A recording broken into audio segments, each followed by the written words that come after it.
يا صباح الخير. يا صباح العافية. صباح جايز، شلونكم؟ يوم الأحد خلصت الوناسة، خلص العيد الوطني وخلص الوناسة وخلصت العطل وخلص كل شي خلاص. شلون؟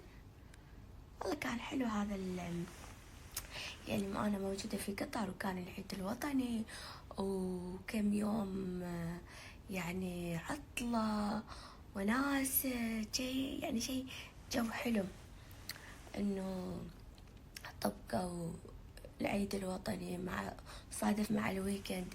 يعني مثل ما احنا يصير عندنا في امريكا اذا يصادف فت مناسبة ولا شيء يوم الاثنين فيطبقون مع يعني تكون العطلة طويلة.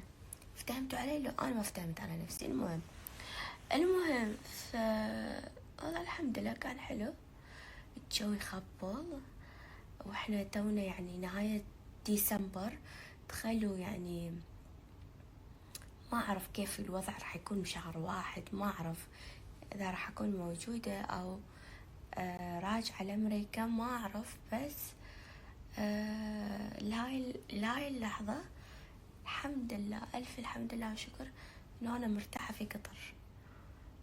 يعني أجواء قطر جاية على مزاجي، اللي هو لا صخبة كثير وزحمة وناس ولا إنه فاضية، لا جوها حلو.